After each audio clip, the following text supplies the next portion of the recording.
All right, good morning, everyone. This is Nithin Ramachandra from the NR Sports Show. This is episode 905.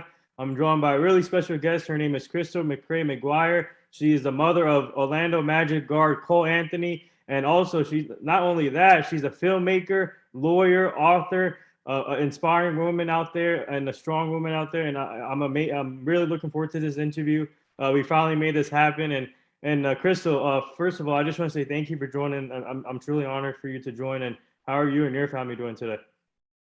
Well, first of all, thank you so much for having me. I'm thrilled to be here, and we're all doing well. I mean, they're kind of spread out. Cole's down in Florida. Yeah. We have a daughter who's a freshman in college at Harvard, and then we have an 8-year-old who's in third grade. So, wow. and working. Wow. I mean, that's work too, but you know what I mean, like working outside of the home, but all is well. Yeah. So I want to start off with your childhood growing up. So for you, what was it like growing up as a kid? And did you play any sports growing up? And who did you have like a role model that you looked up to? Sure. Yeah. I grew up in Detroit, Michigan, and I was always very athletic. I played a lot of different sports, from track and field, volleyball, some tennis, a little bit of basketball. It was very competitive, but my problem, which didn't work for me in basketball, was I had no offense. I had great defense, but no offense. So yeah, but always been, a huge fan of sports. And then of course, when Cole was born, he demonstrated that he was athletic and competitive from a really young age. I mean, like from when he was a baby. Well, so for you, what's it like now for you growing up? Obviously, it changed a lot back in the day. For you, what was the process like for you? Obviously, women in sports is still growing, but for you, what was the process like when you were playing basketball? And obviously, sometimes players don't need offense. All you need is defense, and you bring the other stuff to it. But for you, what was it like being an athlete in your era? Well, I would say probably the biggest thing that's changed from my era of playing sports, in, elementary school, middle school, high school, is back in the day, you would play 4 or 5 sports. Now you see kids get into one sport at a really young age, whether it's soccer, basketball, baseball, football, and you see far, far fewer 2-sport kids. And I question, how that is really helpful or unhelpful to a kid's development, and then just honing other skill sets. I mean, you still see it a bit, interestingly enough, with, say, the Orlando Magic's draft pick this year, Jalen Suggs, who was Mr. Football and Mr. Basketball. Yeah.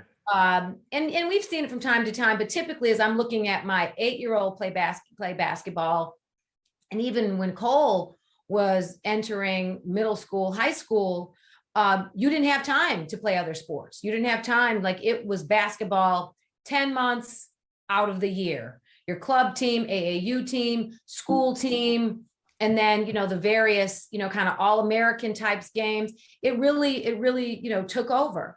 And so back to when I was a child, I appreciated being able to play multiple sports. Yeah. So for you, tell our fans about your inspiring story, and when did you get interested in being a lawyer and also filmmaker and author, all 3 things that you do right now. But first, start off with being a lawyer, because it's a long process, and obviously it's a tough job obviously you have to be, it's a 24/7 job on your phone. So for you, when did you get interested in being a lawyer?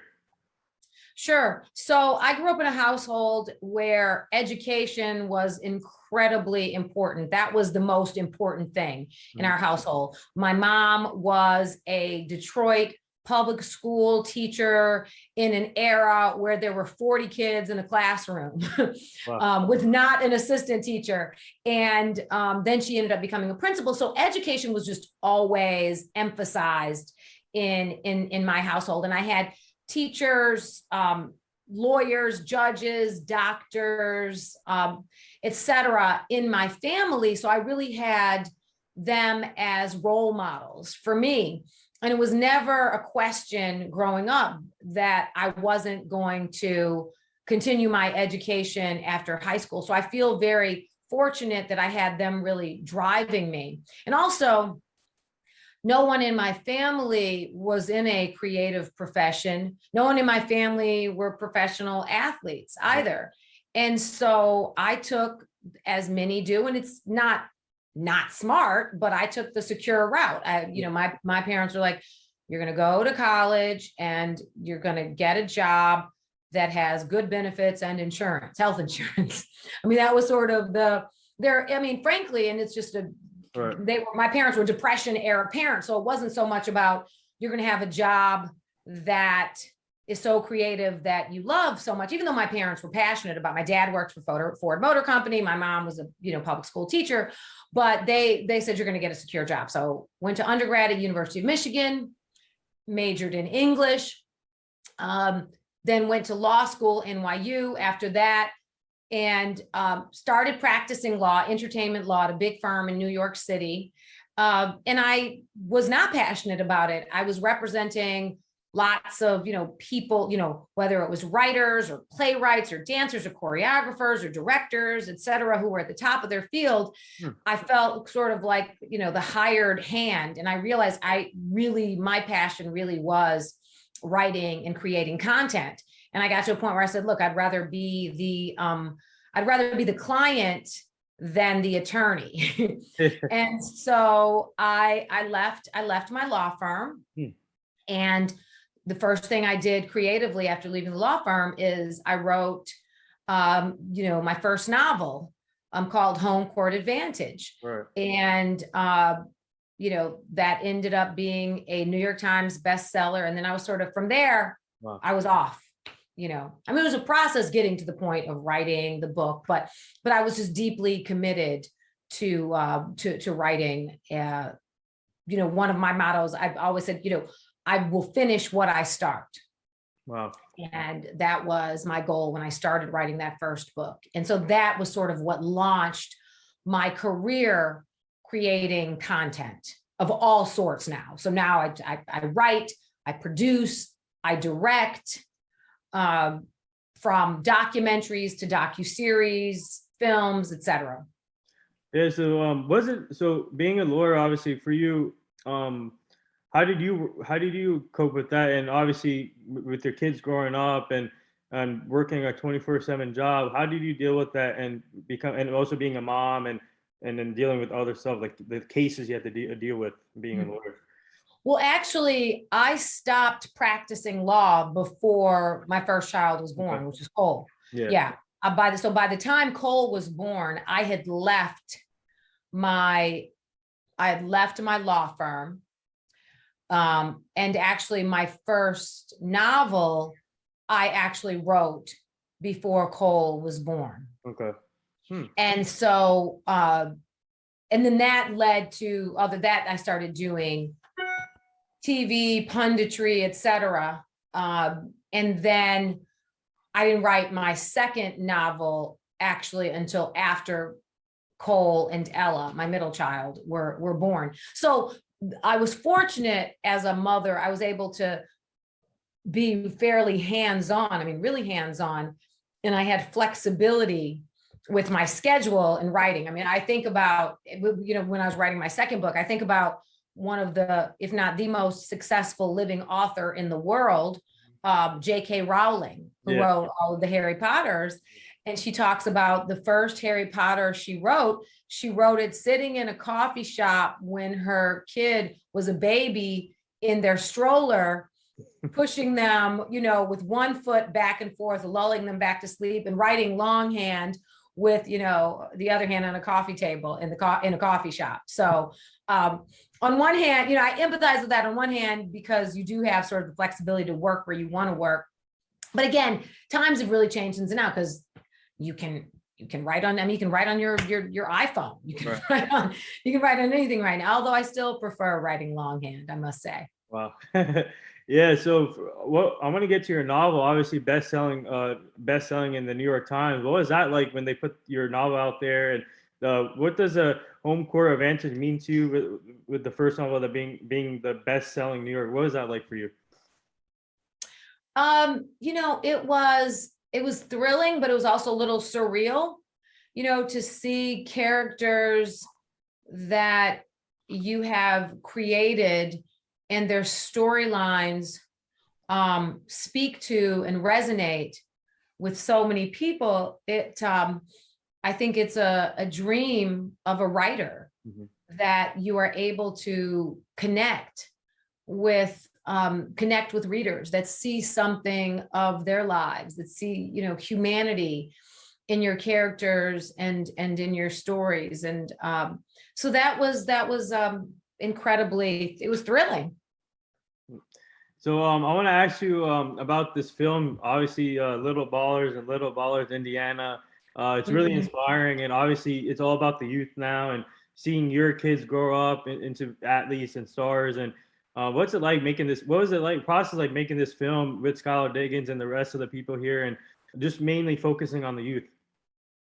Yeah, so it started, this idea for me to create Little Ballers started with me being like sort of the team mom. At that point, Cole was, I think, maybe in fourth grade. He was like, I don't know, 9 years old or something. And at that point, I had been producing TV under the Viacom umbrella. So I had some docuseries that I had created that were on air. And I was traveling around, as every parent or person knows who played any type of AAU sport. You're traveling around. It's, a group of kids, you're carpooling. They're kids from all sorts of different backgrounds, socioeconomic backgrounds. But when they're on the court together, they're a family. They were brothers, they were sisters. And so I just spent so much time. We had the house where all the, players would come and spend the night here. And I'd get up and, cook 6-7 kids breakfast. And then we'd be, on the road. And I just really felt that the stories of these boys, what I was just looking at with them, is that I kept thinking, which became sort of one of the themes of the film, is that everybody has a dream. And all of these young men had a dream that was connected to basketball. They all thought, at that age, that they were going to play professionally. Right. And it was sort of like, this was a special age because it was kind of this last age of innocence for this group. They had no idea that the odds were stacked against them to play professionally, which is the beauty of being a child. You believe you can do anything, which you can on your journey, right? So there were some themes and some really, funny kids, some really heartbreaking stories. Right. And I said, let me just get a camera and start, I had a great director of photography. I said, can you start filming them? Let's see what we have. There. And so we started filming, and we got a lot of incredible footage, and we saw that there was a story there. And then at that point, I got connected to Amari Stoudemire, who at the time was playing for the Knicks. He liked the premise of what I was doing, the early premise of it. Lupe Fiasco, the rapper, he came on board. He really liked the premise of it as well. They came on as executive producers. And then the story started to grow. Now, all of this I was still just doing independently. I wasn't doing it, under the umbrella of a network or a studio or anything. This was just something that I believed in. And then it turned into, the story ended up having 2 layers. It was the boys' kids, it was Cole's story, this kid, Tyreek, who his mom sent him to play basketball on the weekends because she wanted him to get away from his community, which was really filled with gangs. Wow. And she wanted him to stay safe. There was a kid, Kevin, who his family was kind of in and out of homeless shelters. There was the kid, Judah, whose parents, it brought the family together. The family, they had lost everything in the real estate crash. of 2008, and like the basketball for the family was one bright point. So it was just these really interesting stories that everybody could kind of identify. And then there was Cole, whose dad had been a professional basketball player. And so then we added, when Amari Stoudemire came on board, we got the idea of, what, let's get several current NBA players, current and retired NBA players, to share their parallel experiences of playing AAU basketball and see how it correlated with these boys' stories. So we got Carmelo Anthony, and we got Tyson Chandler, and we got Joakim Noah, Steve Nash, Russell Westbrook, Clyde Frazier. So, and it just, and we kept building on it, got a completed film, took it around on the film festival circuit, had a lot of offers from a lot of different places, and we landed on Nickelodeon, and Nick Sports, and it just seemed like the logical home. Wow. And so that was sort of how Little Ballers was born. And then that was so successful, I said, well, now I want to do one with women's basketball. And so I got connected with Skylar Diggins, and then that's how we did Little Ballers Indiana, with Skylar in Indiana and her AAU team of amazing young ladies. Wow, that's amazing. So for you, what's it like just seeing different people from different professions? For example, Lupe Fiasco, amazing rapper, and then you got former NBA players and helping you out with this. And obviously at the time when Amari was still playing, but what's it like just to see all these athletes come together to help you out to form this film, and just to help these kids get out of their situation, what they're in, and then become positive. And this, I feel like you guys are doing an amazing job with these kids. What's that like? What's that been like for you, having those connections, helping you out? Well, just in terms of one, Amari coming on board, who was incredible, because with just around all of sort of the press and marketing, Amari got to meet the players and spend time with them.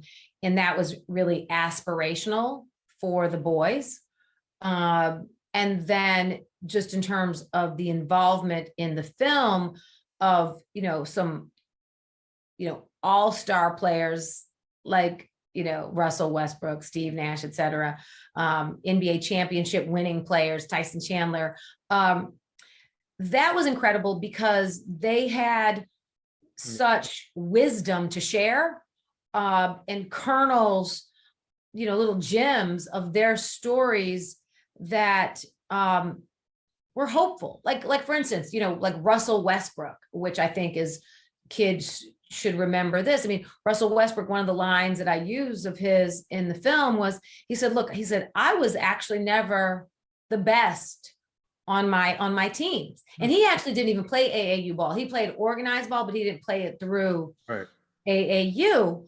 But, I think that, he's like, I was never the best player, but I always thought I could be. And just messages like that were really empowering. And then also messages like Carmelo Anthony, one of the lines I used of his in the film, where he sort of is reminiscing on when he played AAU ball as a kid.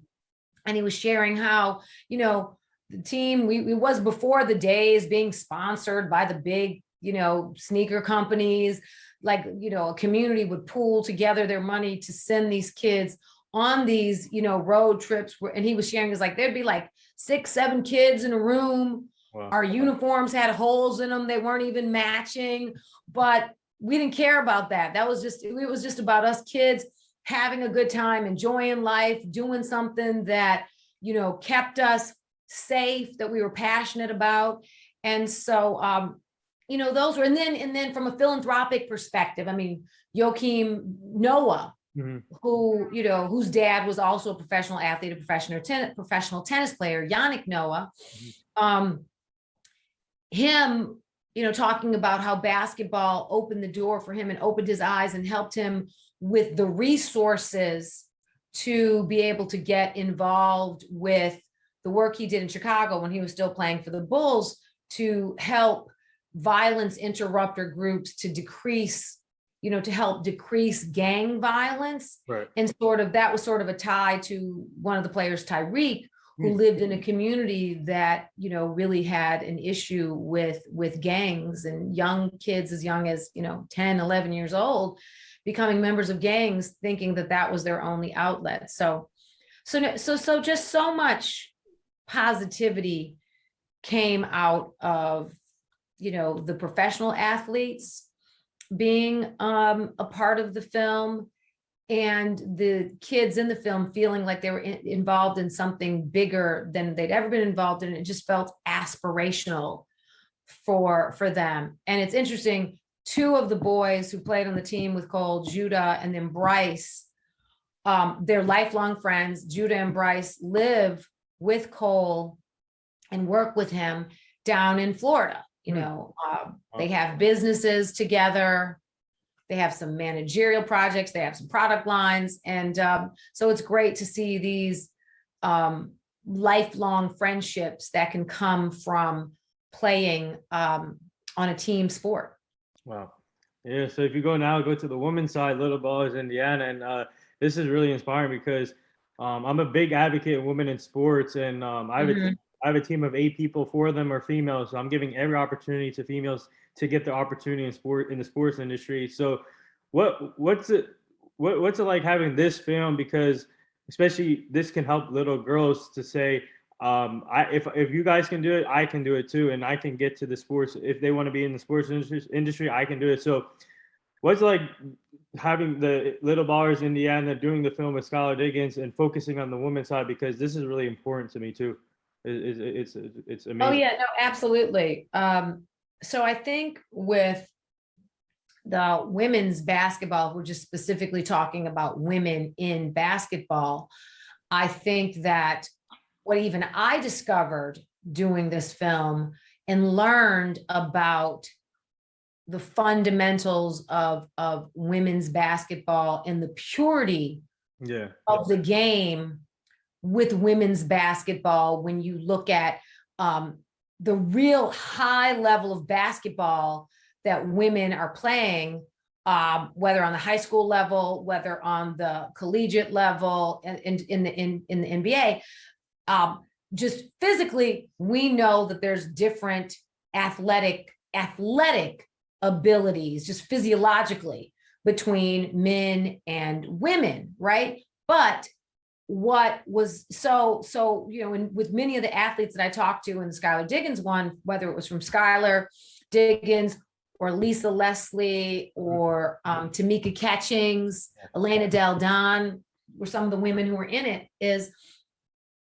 women's basketball, they have to play on such a high level, and of course with men's too, but they can't cheat the game with sheer athleticism.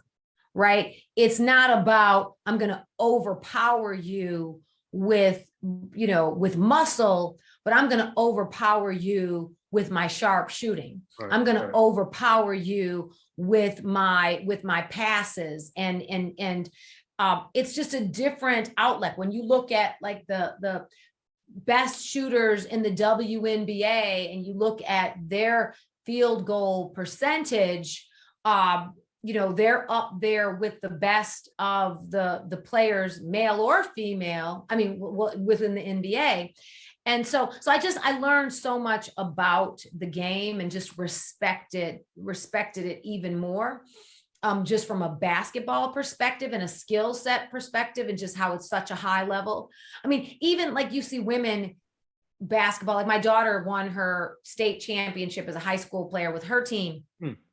And I was looking at them, you know, compared to when my son's, Cole's teams, and I was like, wow, they play together more as a team. I mean, they trust each other more. Again, not that this is the case. It isn't the case with men, and I recognize I'm generalizing a little bit, but when you look at a really good girls team that's winning, that's a winning team, you notice some consistencies in there that include trust, chemistry, sharing the ball, really sharing the ball, a lot more unselfishness. Right. anyway, I know there are people that would disagree with me, but that was her. But then aside from the basketball aspect of it, the pure basketball of it, but just young girl athletes,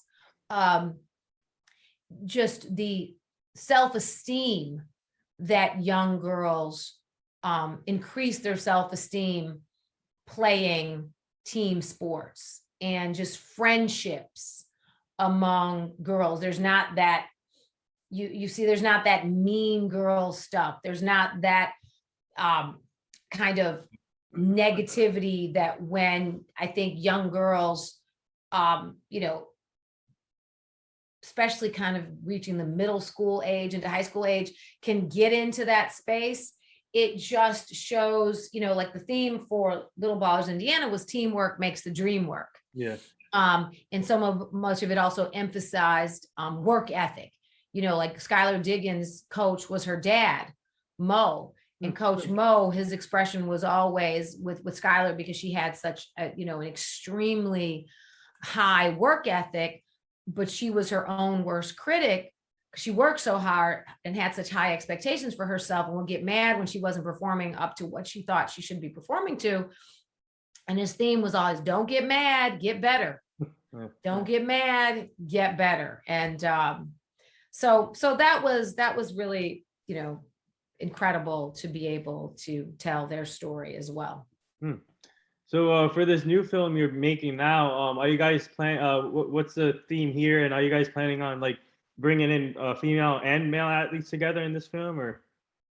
So this next one is going to be focused on an AAU organization here in New York City, located in Harlem, called the Riverside Hawks. One of the coaches for this team actually had been Cole's coach. Mm-hmm. And my youngest son, Leo, was playing for this team.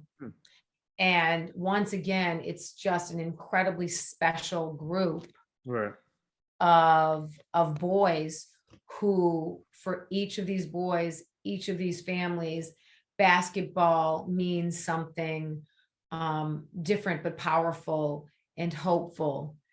And so I'm going to track them to their journey to the AAU Nationals. Wow, that's amazing! I can't wait for that one. I'll be on the lookout for that. But I want to get to your mother, being a mother now, because obviously you're proud of your kids, and they got to their goals being an athlete. And I want to start off, obviously Ella playing basketball too, and your youngest one. But I want to start with Cole, because obviously he works hard every day, and coming from playing in North Carolina underneath Coach Roy Williams, which is amazing to learn from, and getting drafted by the Magic. So just describe as a mother about your son Cole and the obstacles he had to come through to get to where he is right now in the NBA. So Cole, you know, has just always been incredibly competitive.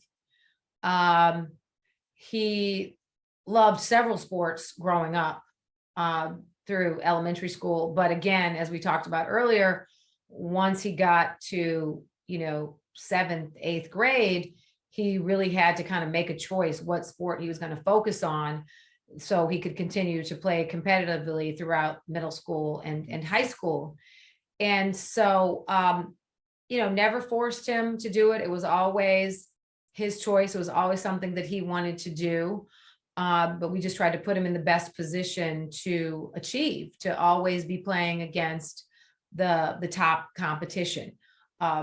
You know, it was never an issue with him to, you know, get him ready for it, because he was always up for a battle. You know, I mean, he's an alpha, a total alpha male, and always was ready for, you know, the competition. And so, you know, we're all as a family, you know, just very grateful that he has been able to continue his basketball trajectory. I mean, not without, you know, challenges. I mean, just he's had injuries. I mean, again, freshman only year at UNC, when he, you know, had the surgery on his knee, you know, got through that, you know, came back. Then, you know, rookie season with the Magic, who are, have a super young team and are now really, really in the middle of a rebuild. But with his, he had that broken rib. But again, came back from that. So, I think that's what, champions, and I mean like a champion mentality. I don't mean like literally like having won a championship, which of course every professional basketball player that plays for a team, their goal is to win a championship, but there's a champion mentality of coming back. And so, so Cole, came back after that and, continued on. And so it's just, I just would say for him, it's, this is his dream. He's living his dream right now. Yeah. And so as a parent, I'm just thrilled for him that this has always been his goal, that he's been able to make it happen for himself. Yeah, I want to get to the draft experience because there's pictures of you. Obviously, you guys were laughing when he got drafted, and being able to follow his father's footsteps, Greg Anthony, former NBA player. But just tell me, what was it like when he got drafted by the Magic, and what was your guys' reaction just spending time with him and then waiting for his name to be called? I'm a New York Knicks fan. I wanted the Knicks to get him, but unfortunately not. But what was it like when the Magic called him? Oh, again, it's every kid that's ever dreamed about playing basketball professionally dreams about that night when the NBA commissioner calls their name. And with the so-and-so pick, Orlando Magic select, that was surreal. We had gotten from his agent a call maybe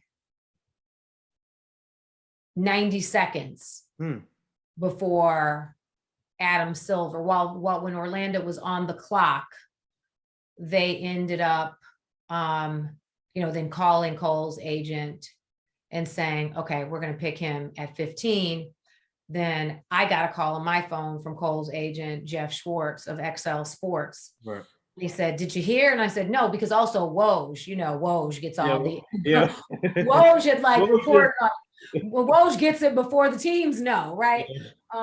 He was reporting. I don't know if you were following it. Of course, we were following it. Yeah, I follow Woj all the time. So so he always has it's horrible. He's like the TMZ of the sports world. They get info before anybody else gets it.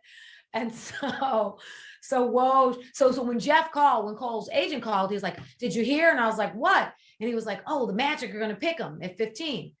And so at that point, Cole was talking to actually on his phone, a coach from another team, which I can't say who it was. It was like, okay, we're going to pick you if, so-and-so doesn't pick you. And then he got select. So anyway, so they said that. He hangs up with the coach, and I was like, oh, the Magic's going to pick you. And we all were sort of kind of like loud. And then everyone's like, shh, because you have to react because the camera's on you and it's a hot camera. It's a live camera because there was a feed. Because you remember it was the COVID. It was, right. We get to do the live one. So anyway, when they finally, called it and made it official, we just all, we all lost it and screamed, and we were incredibly just over the moon excited. Wow. Yeah. So obviously he has experience in the NBA now after rookie year. And what are you most looking forward to? Obviously, training camp starts here pretty soon next month, and everybody's back working in the NBA. And what's it like gonna be for you guys to see him develop as a player and playing with Jalen Suggs now as his teammate? That's gonna be amazing to see. Yeah, Cole is incredibly excited. He loves the new coach. Jamal Mosley. He had a great time, initially getting to actually play for him at Summer League, and they got to spend a lot of time together, and they will continue to spend time together. But he's overjoyed with Jamal Mosley. They have a really close team. Loves Suggs and the two Wagners. Yeah. Who I might add went to University of Michigan, which is my alma mater. We'll go blue. and RJ Hampton. He and RJ Hampton are really close. He and Markel Phelps. I mean, Mohamed Bamba, Mo Bamba, and Cole, as you know, they played high school basketball together on the same AAU team, the PSA Cardinals. You know, Markel Fultz has really taken him under his wing and, you know, has helped him. T. Ross is his boy. You know, Cole, you know, loves his team. I mean, Cole is, you know, team player and just excited about the opportunity of this young hub and being able to young core, excuse me, and the opportunity of them all playing together and seeing what they can do, particularly with, you know, in many respects, the NBA, you know, has become more and more positionless in some respects. And so it's an opportunity for him to grow, to challenge himself, and to just improve as a player. You know, one thing, I mean, going back to Little Ballers for a second, I think about this line that I actually at the time didn't really recognize what Amari Stoudemire meant by it. But he said, the thing with the NBA is, and playing at this level, is you really have to, every game, bring something new to your game. You can't rest on your laurels. You can't rest on, I mean, you have your core moves, but his point, I think, in that is you have to always be looking to improve your game, to hone your skill set. And I think that Cole really has that mindset going into the season. And his work ethic is unparalleled. I mean, nobody's going to outwork him. They might work as hard as him, but nobody's going to outwork Cole. Right. So are you guys planning on going to any games when they visit Brooklyn or New York this year? Oh yeah, absolutely. And we're going to go to, you know, some games down in Florida. And actually they play the Knicks in New York on October 24th, which is my birthday. Okay. So I'm gonna, that's, you know, happy early birthday. Thank you. So we'll, you know, have a party that night. Hopefully Orlando gets a W for that. Yeah. Yeah. So a couple more things here before I let you go. I'm just curious. Has anyone told you that your son looks like J. Cole a little bit? Yes. And then it was funny because, you know, as I'm sure you know, as a sports guy, you remember J. Cole used to work out at UNC a lot. So yes, they have told him that. I think, you know, Cole is kind of tickled by that. Yeah, so I want to get to your daughter real quick, Ella. Obviously, she plays basketball too, and what's it like seeing her grow as a player, and obviously, women in sports growing too, and what's it like seeing her as a player growing up? Yeah, she started playing basketball later and is deep, you know, later. I mean, like call it 7th grade or something, and that really shouldn't be late. But in today's age, when kids start playing, that's a little later. But she's just deeply passionate about basketball as well. Hard worker also, but she has, you know, whereas Cole didn't have a plan B. It was like, I'm going to the NBA. I mean, I think Cole's plan B, I don't know what Cole's plan B would have been, quite honestly, because he didn't have one. I mean, Ella, who is an extraordinary basketball player and athlete, also, you know, she's at Harvard now, she's a freshman there, but she's, you know, she's a novelist, she's a singer, she's, you know, a debater. She has such a wide range of talents and interests that Ella really could, you know, she could do anything in the world that she wants to do. Wow, so that's amazing. Is she planning on still continuing with her basketball career at some and does she want to be like oh yeah, she would love to play. I mean, she wasn't recruited by Harvard to play basketball, but she would like to absolutely play for the team. So she will go through she'll go through the walk-on process, which you have to try out. There's you know, so, but yes, she would love to be able to do that. Yes. So before we get to the last few things, what are some other big events you're planning, or what's next for you? Are you going to be writing more books, novels, or what's next for you? Right. So I have, as I mentioned to you, I'm working on another Little Baller, the Riverside Hawks team. And then I have a number of scripted series that I'm working on. One of them, we're doing a scripted, 8-part scripted series with my second novel that Tanya Lewis Lee and I wrote together, Spike Lee's wife, called Gotham Diaries. So we're working on that for TV. I also just signed on to executive produce an 8-part scripted series on Frederick Douglass, the abolitionist. Wow. Okay. Frederick Douglass and his wife, Anna Murray Douglass, and Prophet of Freedom. And then some other just really interesting properties. I'm I have my own production company, so there are some scripts that I'm looking at and deciding whether or not I want to produce them and turn them into films. But I'm very excited, having gotten through my husband's mayoral campaign for mayor of New York City, which was all encompassing for a solid year. I'm now coming out on the other side of that now and getting back to my work, Wow. which I'm so excited about. Wow, that's amazing. You're an amazing woman. You're hardworking, and our team, if you guys need help with anything, our team is willing to help you guys out. And we got to meet you guys in person too when you guys. Oh, we'd love that. Yes, absolutely. Yes, we'd love to meet your team. Yeah. And the last 2 things here, our team is part of this foundation. It's called the Hugh Jackson Foundation. He's a former NFL coach. He's now the offensive coordinator at Tennessee State with Eddie George. We're trying to help him prevent human trafficking, making sure the community stays safe, the kids stay safe. And we'll send you the foundation so you guys can check it out, because it's really so horrible out there what we're seeing with human trafficking, and so bad. So we're going to send you the foundation so you can go check it out. No, please do send it to me. Yeah. And the last thing here, would you like to say anything to all the nurses, doctors, and essential workers right now?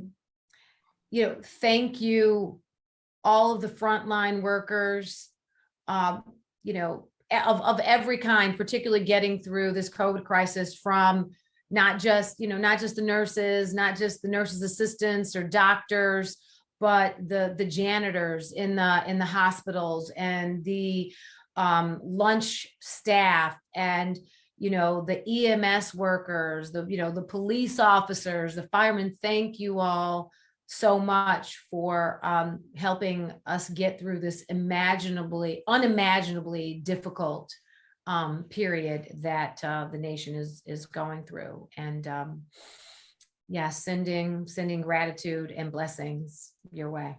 Yeah, well said. And there it is. That wraps up episode 905 with the inspiring Crystal McCray McGuire. She's the mother of Orlando Magic guard Cole Anthony, and also she's a filmmaker. Go check out her films, Ballers, Little Ballers, Indiana Little Ballers, and she's making a new one out there. And now she's an author too, writer. She does everything. So thank you again, Crystal, for joining the show. We would like to have you back as a returning guest so you can meet the full team. Obviously, meet in person at some point. But good luck with everything. And it was truly an honor to have you on the show today. Thank you. It was my honor to be on the show. And thank you so much. Yeah, anytime. Have a great day. Yeah, you too. Okay. Bye-bye.